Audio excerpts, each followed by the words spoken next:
अस्सलाम वालेकुम। उम्मीद है कि आप सब खैरियत से होंगे। तो आज जो हमारा लेक्चर है वो है मसलन जो हम डेली यूज़ सेंटेंस करते हैं, हम जो उर्दू में सेंटेंस यूज़ कर रहे हैं उन्हें इंग्लिश में कैसे हम बोल सकते हैं, वो इस वीडियो के ज़रिए हम आपको बताएंगे। अगर आप भी चाहते हैं कि आप भी दूसरों की तरह मतलब उर्दू से इंग्लिश बोलना सीख लें तो आप मतलब इस लेक्चर को शुरू से लेकर एंड तक लाजमी देखें ताकि आप भी उर्दू से इंग्लिश बोलना सीख जाएं। तो अब हम अपना लेक्चर स्टार्ट करते हैं। तो सबसे पहले है आपको मेरे साथ जाना होगा, मतलब आपको मेरे साथ जाना होगा। इंग्लिश में हम कैसे बोलेंगे, you will have to go with me. You will have to go with me कि आपको मेरे साथ जाना होगा। उसके बाद है मैं सिर्फ आपके साथ जाऊंगा, तो इसको इंग्लिश में हम कैसे बोलेंगे, I will go with you only. I will go with you only, मैं सिर्फ आपके साथ जाऊंगा। उसके बाद है हमारे पास कि वो नाराज़ होकर चला गया, तो इसको इंग्लिश में हम कैसे बोलेंगे, he got upset and went. He got upset and went कि वो नाराज़ होकर चला गया। उसके बाद है कि इसने एक बार पीछे नहीं देखा, तो इसकी हम इंग्लिश में इसको इंग्लिश में कैसे बनाएंगे, he did not look back once. He did not look back once, इसने एक बार पीछे नहीं देखा। उसके बाद है मुझसे पैसे मत मांगो, तो इसको हम इंग्लिश में कैसे बोलेंगे, don't ask me for money. Don't ask me for money कि मुझसे पैसे मत मांगो। उसके बाद है हमारे पास तुम बहुत कंजूस हो। तुम बहुत कंजूस हो कि इंग्लिश क्या होगी, you are very misers. You are very misers, तुम बहुत कंजूस हो। उसके बाद हमारे पास अगला सेंटेंस है, मैंने आपको पैसे दिए तो थे। मैंने आपको पैसे दिए तो थे कि इंग्लिश होगी I did give you money. I did give you money कि मैंने आपको पैसे दिए तो थे। तुमने मुझे कब पैसे दिए। तुमने मुझे कब पैसे दिए कि इंग्लिश होगी when did you give me money. When did you give me money कि तुमने मुझे कब पैसे दिए।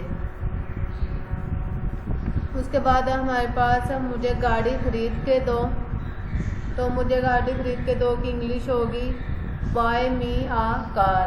बाय मी आ कार, बाय का मतलब होता है खरीदना, बाय मी आ कार कि मुझे गाड़ी खरीद के दो। उसके बाद अगला सेंटेंस है, गाड़ी खरीदना मेरे बस की बात नहीं है। गाड़ी, तो इसकी इंग्लिश होगी buying a car is out of my reach. Buying a car is out of my reach, गाड़ी खरीदना मेरे बस की बात नहीं है। मुझे 2 मिनट दिए गए हैं। मुझे 2 मिनट दिए गए कि इंग्लिश होगी आई वॉज गिवन 2 मिनट्स।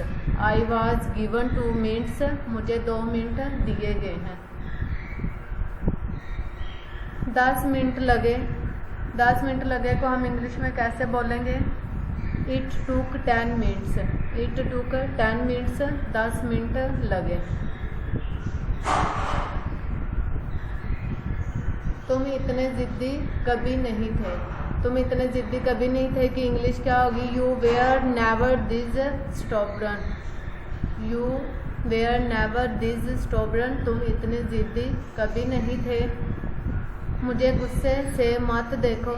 मुझे गुस्सा से मत देखो कि इंग्लिश होगी don't look at me angrily.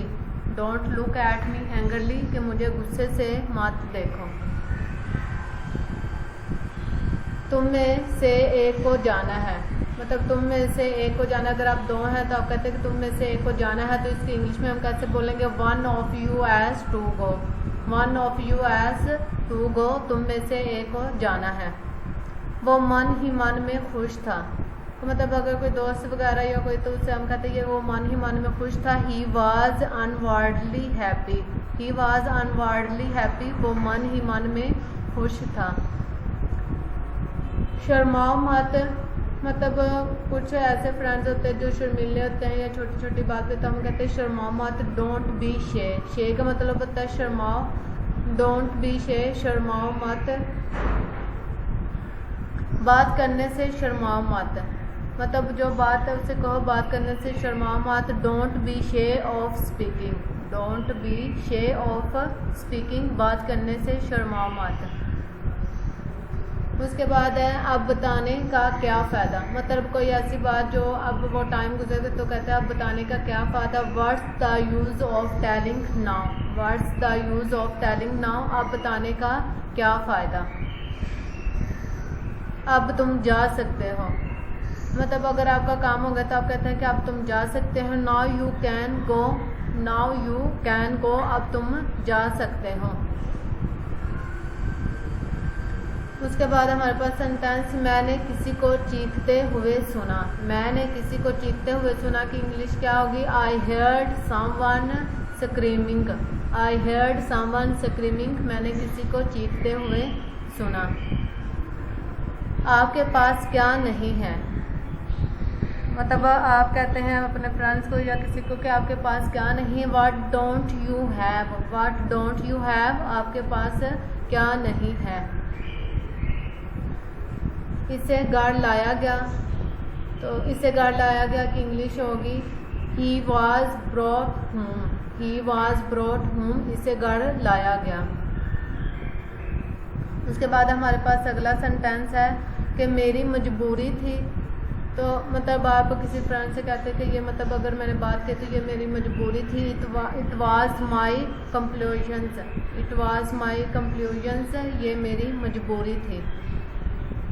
तुम्हें एक अलग घर की ज़रूरत है, मतलब आप अपनी फ्रेंड्स वगैरह को या किसी रिलेटिव कहते हैं कि तुम्हें एक अलग घर की ज़रूरत है। You need a separate house, you need a separate, separate का मतलब अलग, you need a separate house, तुम्हें एक अलग घर की ज़रूरत है। इसके बोलने का इंतज़ार करो, मतलब इसके बोलने का wait for him to speak, wait for him to speak, इसके बोलने का इंतज़ार करो। उसके बाद मैं खड़े खड़े थक गया हूँ, तो मैं खड़े खड़े थक गया हूँ कि इंग्लिश क्या होगी, I am tired of standing, standing का मतलब होता है खड़े खड़े, टायर्ड थक गया, I am tired of standing कि मैं खड़े खड़े थक गया हूँ। उसके बाद अगला सेंटेंस है मुझे थोड़ी देर बैठने दो, मतलब मैं खड़े खड़े थक गया हूँ, मुझे थोड़ी देर बैठने दो। Let me seat for a while, let me seat for a while, तो मुझे थोड़ी देर बैठने दो। मैं कामयाब होना चाहता हूँ, मैं कामयाब होना चाहता हूँ कि इंग्लिश क्या हो गया, I want to be successful, I want to be successful, मैं कामयाब होना चाहता हूँ। उसके बाद हमारे पास अगला सेंटेंस है शायद वो घर पर होगा, मतलब आप कहते हैं कि शायद वो घर पर होगा। He may be at home, he may be at home, शायद वो घर पर होगा। उसके बाद हमारे पास अगला सेंटेंस है मैंने बहुत बड़ी गलती की, तो मतलब आपसे कोई काम हो जाता है आप कहते हैं मैंने बहुत बड़ी गलती की। I made a huge mistake, I made a huge mistake, मैंने बहुत बड़ी गलती की। आपको इसमें क्या पसंद है, मतलब कोई चीज़ें ज़्यादा पड़ी हो तो आप कहते हैं कि आपको इसमें क्या पसंद है। What do you like in him, what do you like him in him, कि आपको इसमें क्या पसंद है। तो ये था हमारा आज का लेक्चर, उम्मीद है कि आपको अच्छा लगा होगा। अगर आपको ये वीडियो अच्छी लगे तो इसको लाइक ज़रूर कीजिएगा और कमेंट भी करें, और अगर आप मेरे चैनल पर न्यू हैं तो मेरे चैनल को सब्सक्राइब लाजमी करें ताकि हर आने वाली वीडियो का नोटिफिकेशन आपको मिलता रहे। तो मिलते हैं नेक्स्ट वीडियो में, तब तक रखें आप अपना बहुत सारा ख्याल। ओके जी, अल्लाह हाफिज़, टेक केयर।